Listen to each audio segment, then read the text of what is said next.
आणि चिमण्या नुसतं उडतात, झेप घेणारी अवलाद गरुडाचे असते बेटा. आणि तानाजी नावाच्या गरुडाने जन्म घेतला.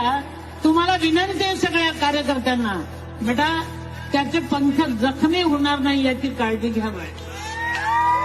याची वाघाची चाल लाखो दिलांची जान,